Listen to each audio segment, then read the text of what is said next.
देशाय नमः। श्री गुरुभ्यो नमः। श्री पुराण पुरुषोत्तम भगवान की जय। सत्य सनातन वैदिक धर्म की जय। श्रीमद्भागवत महापुराण की जय। श्रीमद्भागवत का स्वरूप, प्रमाण, श्रोता वक्ता के लक्षण, श्रवण विधि और महत्व। शौनकादि ऋषियों ने कहा, सूत जी, आपने हम लोगों को बहुत अच्छी बात बताई। आपकी आयु बढ़े, आप चिरंजीवी हो और चिरकाल तक हमें इसी प्रकार उपदेश करते रहे। आज हम लोगों ने आपके मुख से श्रीमद्भागवत का अपूर्व महत्व सुना है। सूत जी, अब इस समय आप हमें यह बताइए कि श्रीमद्भागवत का स्वरूप क्या है, उसका प्रमाण, उसकी श्लोक संख्या कितनी है, किस विधि से उसका श्रवण करना चाहिए तथा श्रीमद्भागवत के वक्ता और श्रोता के क्या लक्षण हैं। अभिप्राय यह है कि उसके वक्ता और श्रोता कैसे होने चाहिए। सूत जी कहते हैं, ऋषिगण, श्रीमद्भागवत और श्री भगवान का स्वरूप सदा एक ही है और वह है सच्चिदानंदमय। भगवान श्री कृष्ण में जिनकी लगन लगी है, उन भावुक भक्तों के हृदय में जो भगवान के माधुर्य भाव को अभिव्यक्त करने वाला, उनके दिव्य माधुर्य रस का आस्वादन कराने वाला सर्वोत्कृष्ट वचन है, उसे श्रीमद्भागवत समझो। जो वाक, ज्ञान, विज्ञान, भक्ति एवं इनके अंगभूत साधन चतुष्टय को प्रकाशित करने वाला है तथा जो माया का मर्दन करने में समर्थ है, उसे भी तुम श्रीमद्भागवत समझो। श्रीमद्भागवत अनंत अक्षर स्वरूप है। इसका नियत प्रमाण भला कौन जान सकता है। पूर्व काल में भगवान विष्णु ने ब्रह्मा जी के प्रति 4 श्लोकों में इसका दिग्ध दर्शन मात्र कराया था। विप्रगण, इस भागवत की अपार गहराई में डुबकी लगाकर इसमें से अपनी अभीष्ट वस्तु को प्राप्त करने में केवल ब्रह्मा, विष्णु और शिव आदि ही समर्थ है, दूसरे नहीं। परंतु जिनकी बुद्धि आदि वृत्तियाँ परिमित है, ऐसे मनुष्यों का हित साधन करने के लिए श्री व्यास जी ने परीक्षित और सुखदेव जी के संवाद के रूप में जिसका गान किया है, उसी का नाम श्रीमद्भागवत है। उस ग्रंथ की श्लोक संख्या 18,000 है। इस भव सागर में जो प्राणी कली रूपी ग्रास से ग्रास हो रहे हैं, कली रूपी ग्रह से ग्रस्त हो रहे हैं, उनके लिए ये वह श्रीमद्भागवत ही सर्वोत्तम सहारा है। अब भगवान श्री कृष्ण की कथा का आश्रय लेने वाले श्रोताओं का वर्णन करते हैं। श्रोता 2 प्रकार के माने गए हैं, प्रवर, उत्तम। प्रवर यानी उत्तम तथा अवर यानी अधम। प्रवर श्रोताओं के चातक, हंस, सुख और मीन आदि कई भेद हैं। अवर के भी ब्रक, भरुंड, वृष और उष्ट आदि अनेकों भेद बतलाए गए। चातक कहते हैं पपीहों को। वह जैसे बादल से बरसते हुए जल में ही स्पृहा रखता है, दूसरे जल को छूता ही नहीं। उसी प्रकार जो श्रोता सब कुछ छोड़कर केवल श्री कृष्ण संबंधी शास्त्रों के श्रवण का व्रत ले लेता है वह चातक कहा गया है। जैसे हंस दूध के साथ मिलकर एक हुए जल से निर्मल दूध ग्रहण कर लेता है और पानी को छोड़ देता है, उसी प्रकार जो श्रोता अनेकों शास्त्रों का श्रवण करके भी उसमें से सार भाग अलग करके ग्रहण करता है उसे हंस कहते हैं।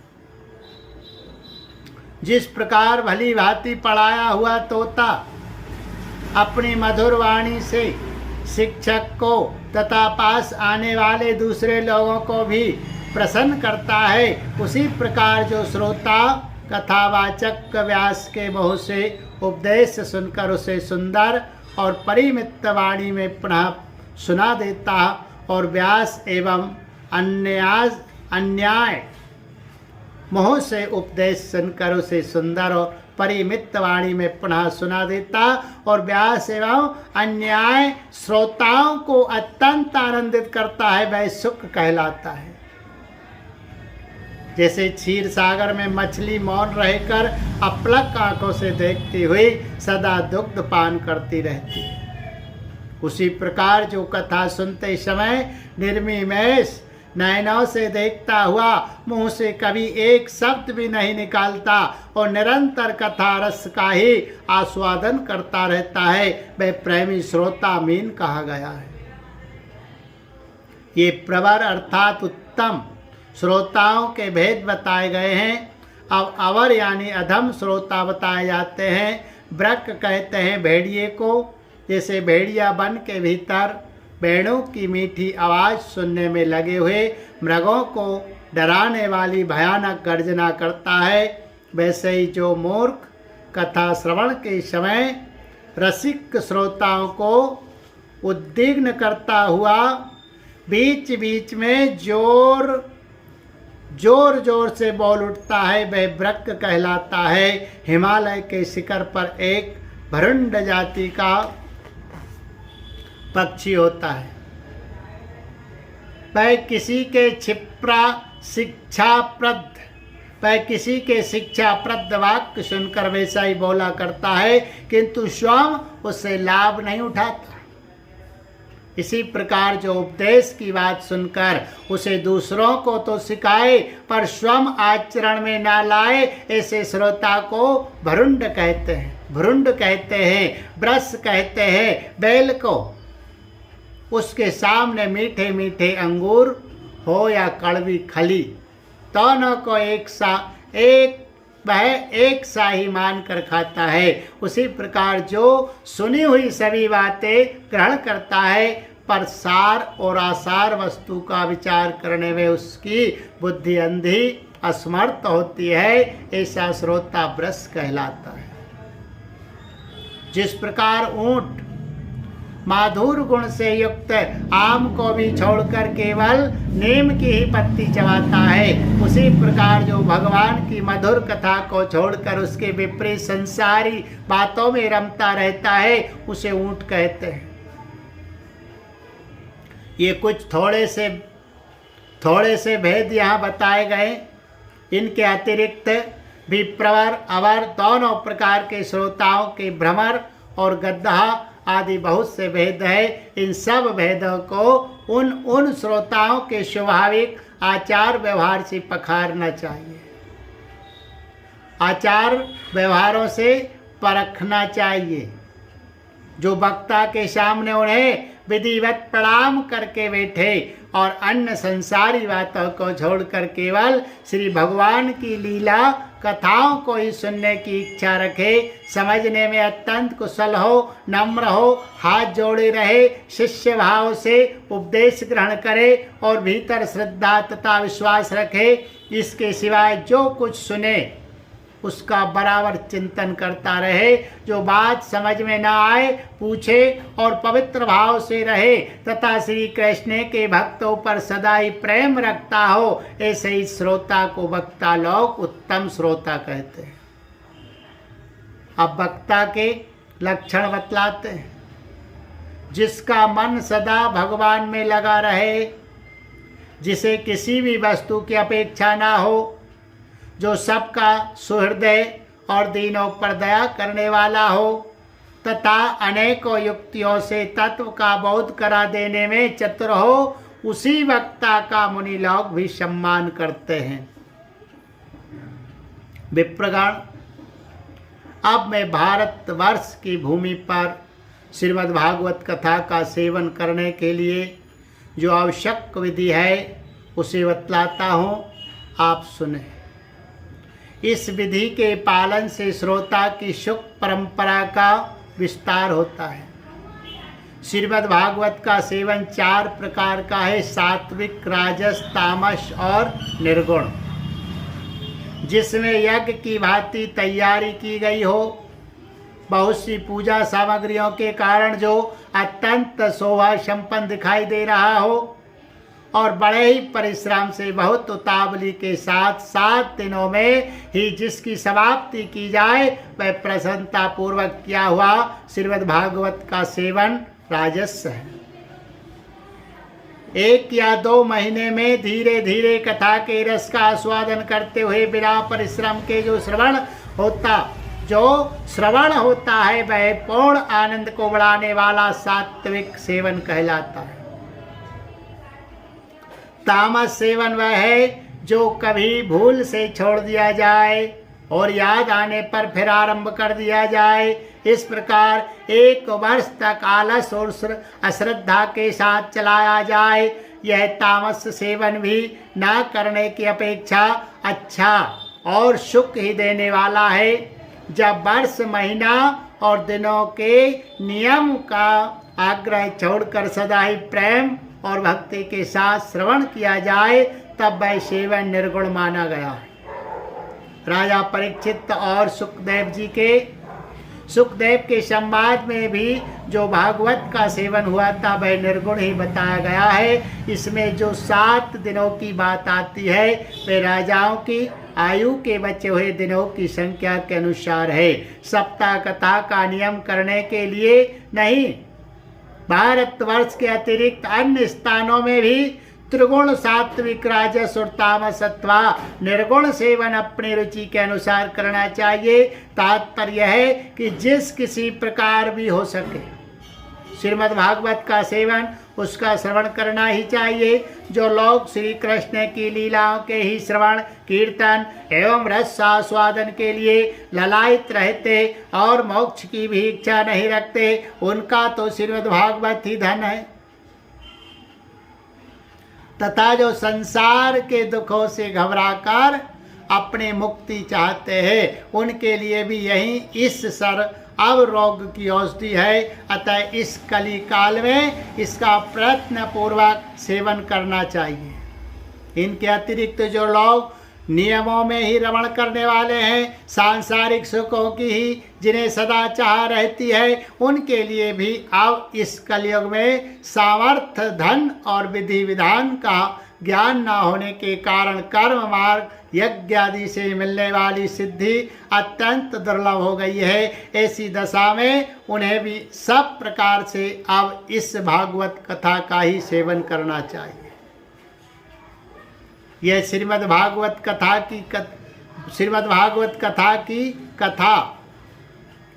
यह श्रीमद् भागवत की कथा धन, पुत्र, स्त्री, हाथी, घोड़े आदि वाहन, यश, मकान और निष्कपट राज भी दे सकती है।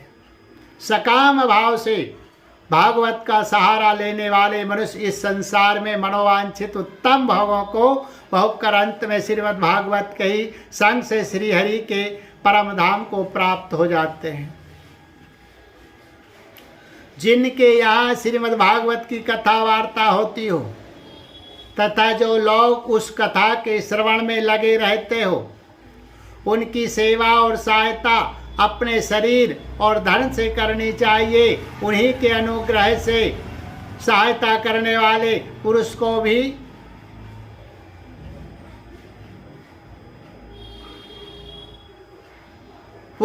भी भगवत सेवन का पुण्य प्राप्त होता है। कामना 2 वस्तुओं की होती है, श्री कृष्ण की और धन की। श्री कृष्ण के सिवा जो कुछ भी चाहा जाए वह सब धन के अंतर्गत है उसकी धन संज्ञा है। श्रोता और वक्ता भी दो प्रकार के माने गए हैं, एक श्री कृष्ण को चाहने वाले और दूसरे धन को। जैसा वक्ता वैसा ही श्रोता भी हो तो वहाँ कथा में रस मिलता है, अतः सुख की वृद्धि होती है। यदि दोनों विपरीत विचार के हो तो रसाभास हो जाता है, अतः फल की हानि होती है।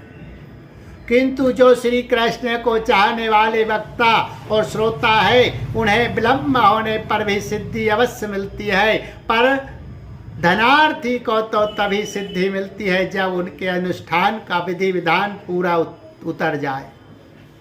श्री कृष्ण की चाह रखने वाला सर्वथा गुणहीन हो और उसकी विधि में कुछ कमी रह जाए तो भी यदि उसके हृदय में प्रेम है तो वही उसके लिए सर्वोत्तम विधि है।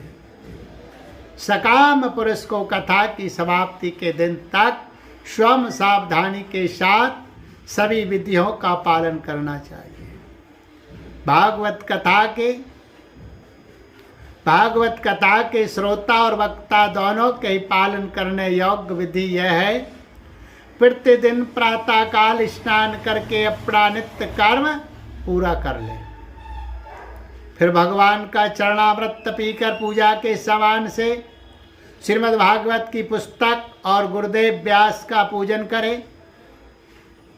इसके पश्चात अत्यंत प्रसन्नता पूर्वक श्रीमद् भागवत की कथा स्वयं कहे अथवा सुने। दूध या खीर का मौन भोजन करे, नित्य ब्रह्मचर्य का पालन और भूमि पर शयन करे, क्रोध और लोभ आदि को त्याग दे, प्रतिदिन कथा के अंत में कीर्तन करे और कथा समाप्ति के दिन रात्रि में जागरण करे। समाप्ति होने पर ब्राह्मणों को भोजन कराकर उन्हें दक्षिणा से संतुष्ट करे। कथावाचक गुरु को वस्त्र आभूषण आदि देकर गौ भी अर्पण करे। इस प्रकार विधि विधान पूर्ण करने पर मनुष्य को स्त्री, घर, पुत्र, राज और धन आदि जो जो उसे अभिष्ट होता है वह सब मनोवांछित फल प्राप्त होता है। परंतु सकाम भाव बहुत बड़ी विडंबना है, वह श्रीमद् भागवत की कथा में शोभा नहीं देता। श्री कृष्ण देव जी, श्री सुखदेव जी के मुख से कहा हुआ यह श्रीमद् भागवत शास्त्र तो कलयुग में साक्षात श्री कृष्ण की प्राप्ति कराने वाला और नित्य प्रेमानंद रूप फल प्रदान करने वाला है। बोलिए गोविंद गोपाल कृष्ण भगवान की जय। पुराण पुरुष पुरुषोत्तम भगवान की जय। सत्य सनातन वैदिक धर्म की जय।